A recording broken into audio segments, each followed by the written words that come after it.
everyone. Thank you for joining us for another edition of Let's Chat with Tonya Lightbourne. Today, my guest is Melinda Maynard, Melinda S.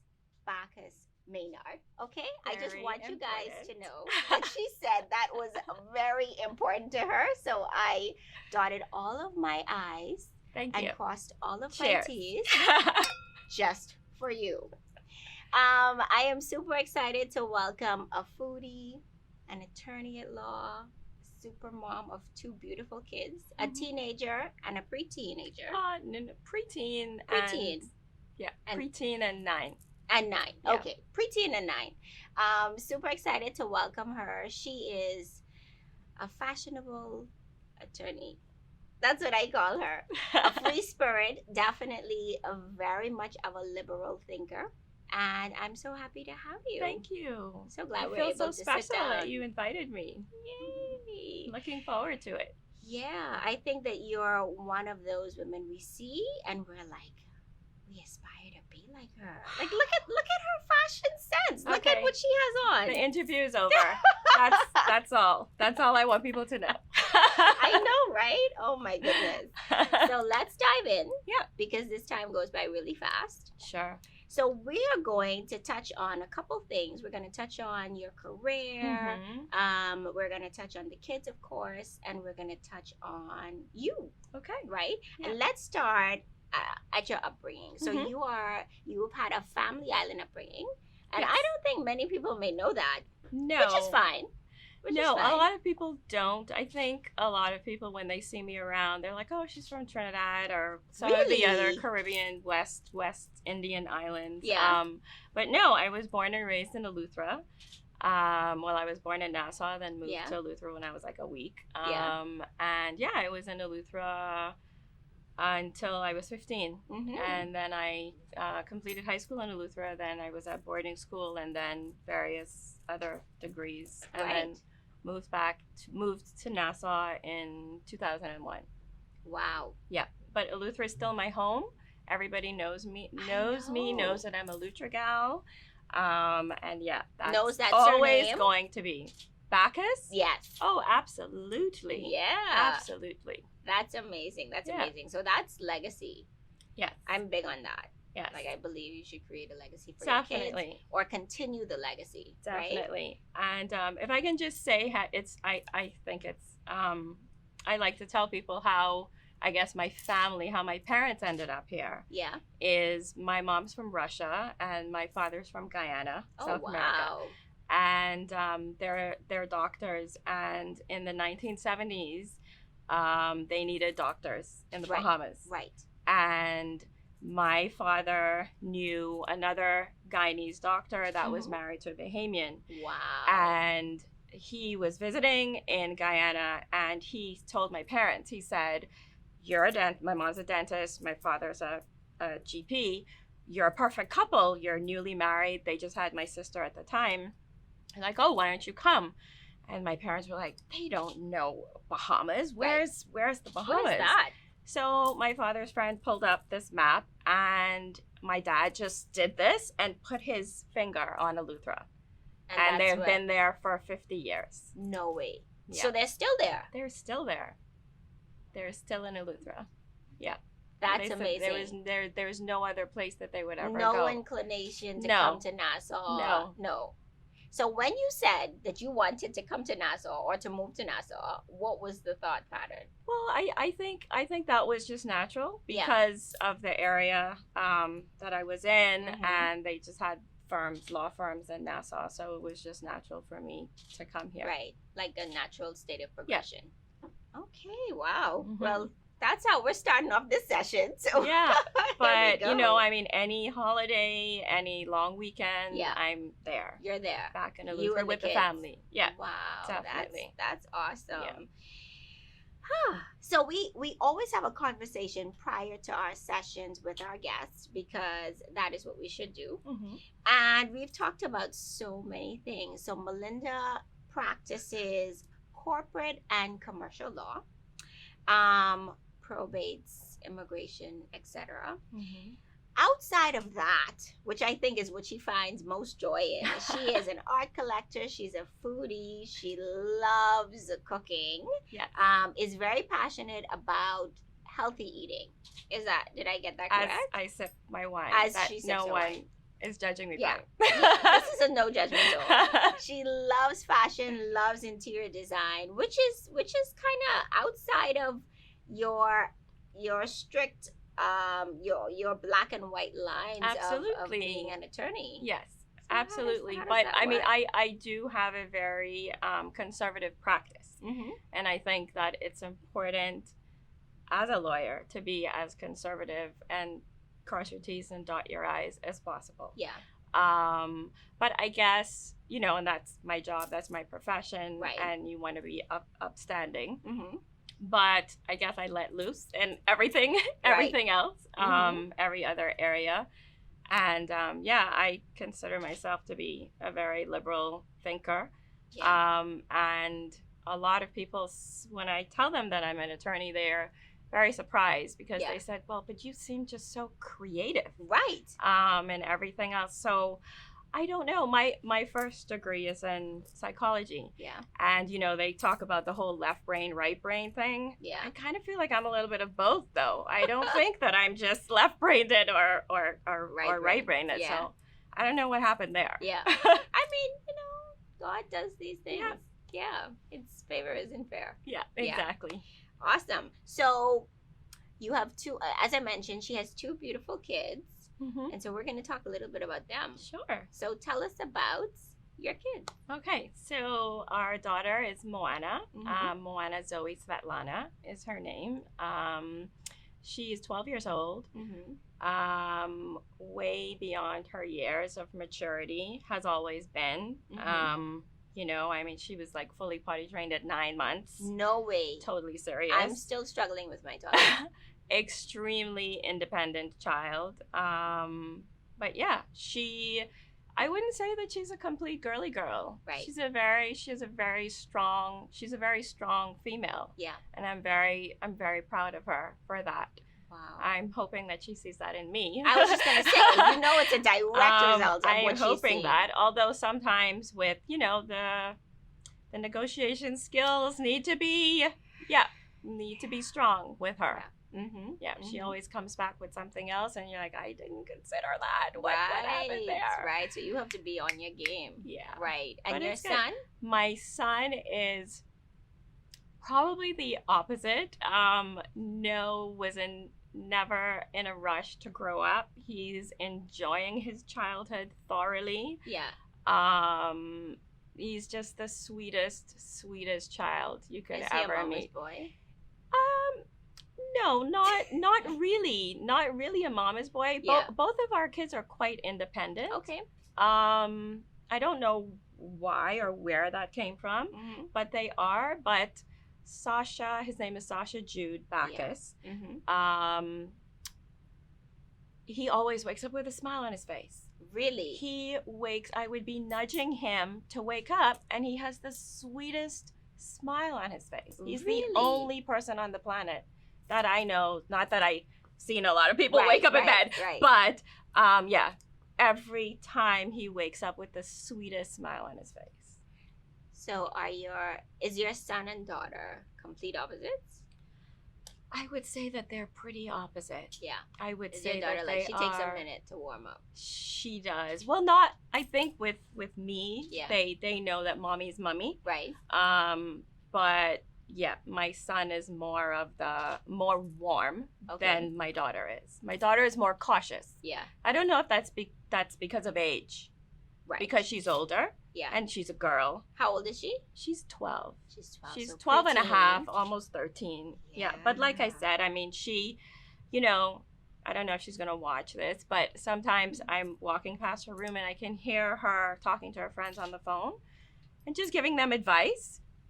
And I'm like, oh my gosh, I cannot believe that's a 12-year-old Is giving she you? advice. Though? Is she you as a younger version of you? I think she's much more wise. She's much more wise than I was at her age. And I've told her, I said, I said, Moana, I really think that you should consider being a psychologist or psychiatrist, because it just comes so natural. Right. Just the whole problem solving, just the thought process. Yeah. If a friend is going through depression, she would suggest things that the child should consider, or that the teenager should consider. You should, I don't know, think of positive thoughts, or practice lucid dreaming, and she would come to me with these terms. And you're like, and I'm saying, well, I didn't learn this until second year university, but they're a completely different breed, different breed of children. I think it's the food, but I can be wrong. Probably. Yeah. Wow. Yeah. Okay. Wow. I did ask you to tell us about your kids. That's a lot. What's been, considering that you have such diverse children, mm-hmm. what's been your greatest struggle? Well, so I've come to realize mm-hmm. that, and I think I mentioned this to you before, that there's really no cookie cutter parenting style. Yes. And I think people may think this way when you're dealing with different families, mm-hmm. but I think that that's relevant even within the same family. Yeah. So different discipline actions, or that we would use for one child mm-hmm. may not work for the other child. And so you just really have to get to know your child. You have to sit down and get to know them, because Agreed. If you're giving them advice and it's not effective, then you might as well sit down in the corner and be quiet. Yeah. Mm-hmm. So you have to know your child. You have to get to know your child. I think it's important for your child to know that you listen to them. Yeah. And I say that I believe that you, not as parents and children, but people in general, mm-hmm. You should really learn to listen, to be able to respond instead of to react. Right. Because a lot of times we anticipate someone's response mm-hmm. and we're just before they even get their words out, or before they even finish the sentence. Yeah. And my daughter and my son, they would say, "Hold on, mommy," and put their hands out. "I'm not finished. Wow. You haven't let me finish what I was going to say." Yeah. And some people may think, "Oh, that's rude. How dare they talk over me?" Mm-hmm. But no, you have to hear them out. Yeah. And more times than not, when I listen to the full sentence, when I listen to the full thought, what I was going to say as a reaction to them was not appropriate. Yeah. Wow. Yeah. And so on the heels of that, do you think that your parenting style differs from your mom or from your parents? Because I'm sure there are some things that your kids come at you with and that you respond to. Yeah, I think so, and mm-hmm. I think it's just the time that the age that we're living in. Agreed, But I also think that I got the better part of the parenting from my parents than my sister did. Yeah. My sister's 9 years older than me. My dad was in med school. My mom was just finished school, and so they were kind of stressed out and young and like 20 or whatever, and just not sure of everything. So I came 9 years later, and it wasn't only my parents that parented me, but my sister also parented me. So I was I had three parents. My father, they were a lot more lenient on me than they were with my sister. And even when we have family discussions now, my sister would, and I would say things to my parents. Yeah. My sister would WhatsApp me after, and she's like, "I can't believe you just said that to mommy and dad." And they allowed you to say it. Why? What's the matter? It's true, right? So why can't I say it? But even as a 50-something-year-old, she's still not able to say those things. No. That is crazy. Yeah. So it's just two of you? It's the two of us. Yeah. Two girls. I recall saying to my mom all the time, I went to school up east, the big red machine. Yes. And my room, my mother would say to me, "You don't know how you're going to come back home. Mm-hmm. Your room has to be clean." my brother went to a private school not far from home. Okay? And he would leave, it would look like a tornado passed through, and she just let him, on occasion, right, clean it up. I'm like, right. But so different strokes, Different, I guess. Yeah. And by the time you came along, they were probably like, listen, we are tired. Exactly. They were like, they probably told my sister. I mean, figure it out. My sister told me stories. She's like, yeah, mommy and daddy used to make me put you in the stroller and walk you through town, and we were in Governor's Harbor, so it was a small town. Yeah. Back then it was what, like 5,000 people maybe in the town, if that. Yeah. But she said that she would get back at them and she would park me by the post office and go leave me there for 2 hours and go and play with her friends and then come back and collect me. So, well, this is why you probably have so much to say. Probably.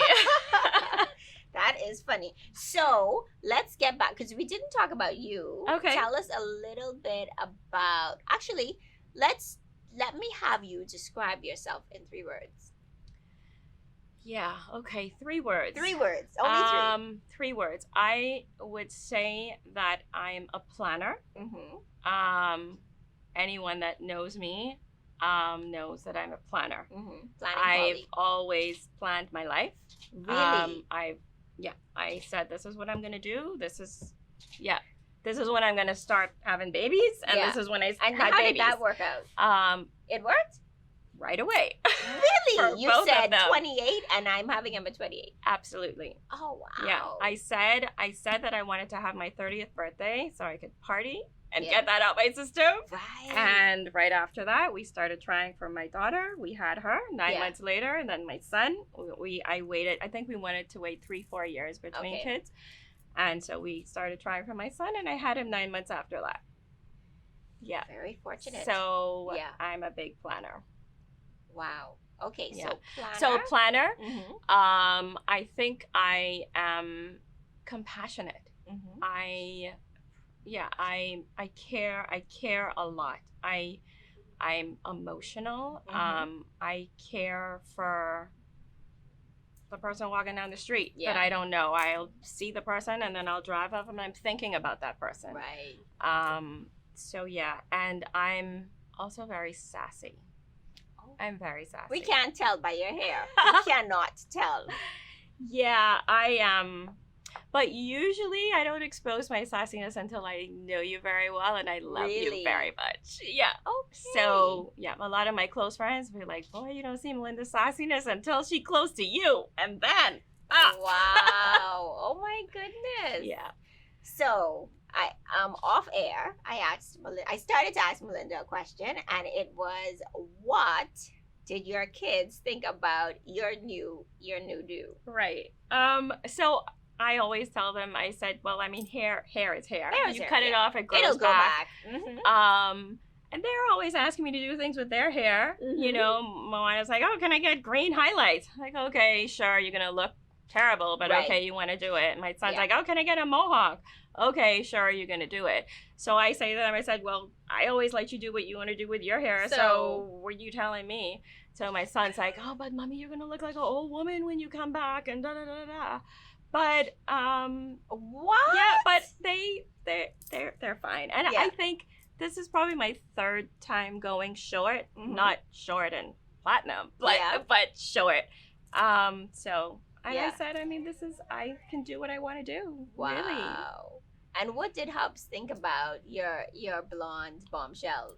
Platinum bombshell. So I decided on a Monday. Yeah. And I WhatsApped. On a Monday. Yeah, I decided on a Monday, and I WhatsApped my hairdresser, and I was like, Michelle from studio, and I was like, Michelle, I'm gonna cut my hair off and I'm gonna go bleach blonde. And she's like, okay, when do you want to come? I said, you free on Wednesday? And I got it done on Wednesday.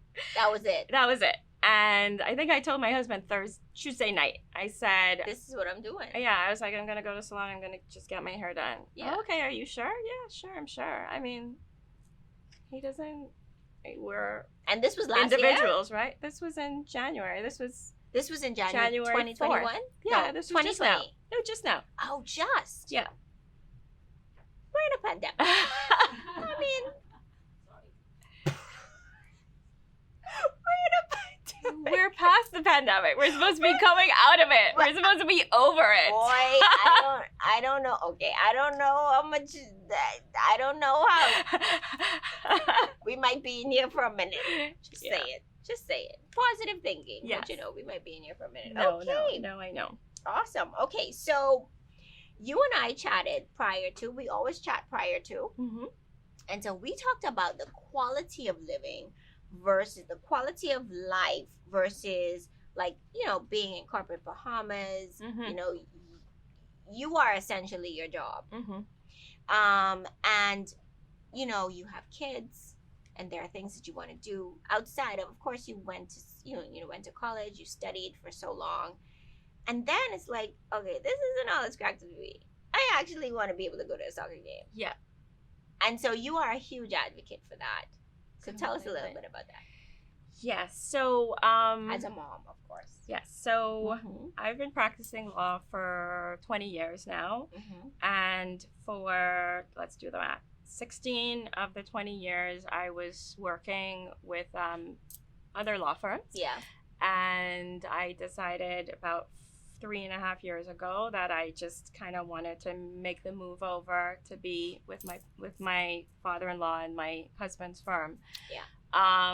Partly because a lot of people say that, oh, when you have kids, when kids are babies, that you should be there for them when they're babies. But I feel that it's when they're older is when it's count, because I guess it counts anyway all the time. Yeah. But I think it's more beneficial if you're around the older they are, when they look around the field on sports day and they notice that you're not there. Yeah. Right? When they're younger, when they're 3, 4, they don't notice if mommy's there or if daddy's there. But 10 they do. Yeah. Even younger, 8, 9, 10 they do. But I also, there was a lot of discussions with my husband about it. Do we want to put all of our eggs in one basket? And, he works hard and he is the same expectation for me.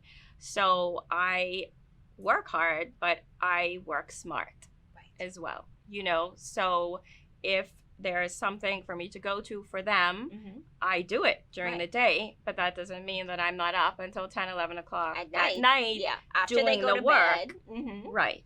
Yeah. And since COVID, since March last year, I've been working from home. And I don't intend to go back in the office. Let's cling to that. Yes. I'm fully set up. I'm fully set up at home. Yeah. I do my work. I'm calling into the office 3-4 times a day anyway. If I still go, if I have to get documents or to sign something, I still go in, but I'm home. Yeah. I'm home. Yeah. And it's not like you're home just like hanging out. Oh, like you're working. No. I actually start working before my husband does in the morning. Yeah. Before he leaves home, my laptop is open and I'm working. I'm answering emails. I'm doing what I got to do for that day. Yeah. Yeah. And for me, I'm working when they're asleep. So 10 to 3 a.m. Right. Wow. I'm like going. Right. No, you just gotta I do very what you rarely gotta do. work during the day because my eldest, she was home for obviously working on, being in school online. And so I said, I tried working while they were awake, and it was the worst. Because I'm frustrated because I can't get work done. I have deadlines, and it didn't compute. And so I said, you know what? Let me dedicate this period of time. They're sleeping. I'm a night owl. We have to be any kind of owl, anytime. Yeah. Right? And so I said, let me just work with this time. And so what my husband would do is, most times he would allow me to kind of sleep in. And then after a while, I just kind of got trained. You know what I mean? And you just get it done. So some days I'm home with my toddler, and some days I'm just like, okay, you're taking a nap. Okay, I'm coming with you. Right. I'm gonna take that nap with you, because you have to like re-up. You know what I mean? And you have to get that energy back. Yes. And let's not talk about working out. So you know, it's funny because you work out and then you actually get the energy that you wanted. Right. Yeah. But yeah, no, I think that that's excellent. If you could, and I think COVID, if nothing else, COVID taught us that you don't have to go into the office. Adaptation. You couldn't. Yes. You couldn't go into the office. No. You had to be home. Right. So why are we really having all these meetings? Right. We can have these virtually? Oh, absolutely. Absolutely. I mean, come on. Mm-hmm. What are we doing here? So it caused you to kind of reevaluate how you do things. Of course, like service-based industries, like I get it. But if you could, home and the kids. Think smart. Yeah. So work hard and play harder. Exactly. Absolutely. Yeah. No, I absolutely love your mindset. Thank you. I guess the only other addition to what we talked about was your passion. I don't even have to ask you. Well, I could, but I know that you're passionate about just some degree of servitude and, you know, dedicating a part of your time. Oh, absolutely. For charity, et cetera, et cetera. So tell us a little bit about that. Yes. I think that's such a big part of me. It's because my father was always involved in some type of charity or nonprofit organization. He even started a few. In Lutra, and so I grew up always knowing that, oh, this is what you do. This is what you give back. So I'm, I think, probably going on 5 years on the board of directors for Hands for Hunger. Excellent. Which I'm extremely passionate about. But before that, I was on the Heart Ball Foundation. Okay. When balls were a thing. Well, this was way before balls were a thing. Yeah. I think I was on it's probably 10 years ago. Yeah. So that was kind of because before that, I guess coming out of law school, and then starting working, you're like, oh my gosh, I need to throw myself 100% into this and I can't do anything else.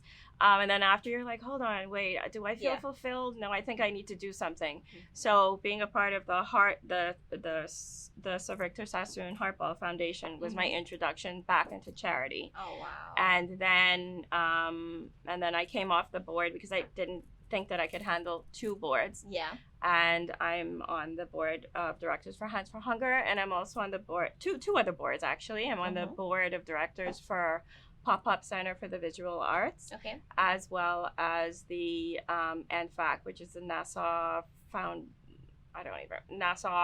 Festival of Arts and Crafts. Okay. So, which is something else that you're passionate about. Yes. I know your house is like an art museum. Aspiring. Yeah, we have quite a few Bahamian artists. Probably 10 different artists. Yeah. We have a lot. I love abstract art. We have a lot of probably 5 or 6 John Cox pieces. We have Antonius Roberts. We have Tony Lunn, Kendall Hanna. They should be proud. A lot. Lastly, what has been your biggest takeaway from COVID-19 or the pandemic? Adaptation. I think I said that earlier. Adaptation, and to think outside the box. Yeah. And you can survive. You can survive. You just need to kind of step out of your comfort zone. Yeah, because nothing ever grows there, right? No. Nothing. No, nothing does. Amazing. Yeah. Thank you for gracing us with your presence. Oh, thank you. I'm so happy that you sat with us and that we were able to have you for a few minutes out of your busy schedule. No, I appreciate it. Your kids need you and you got to get back to them. Yeah. Yeah, absolutely. Thank you guys for joining us. Please come back for another edition of Let's Chat with Tonya Lightbourne. See you next time, same place. Thank you. Good. That went by super fast. Hey guys, you've made it to the end of our video. If you'd like to reach out, email us at letschat@TonyaWilliamsLightbourne.com. Don't forget to like, follow, and subscribe for more exciting sessions. Cheers.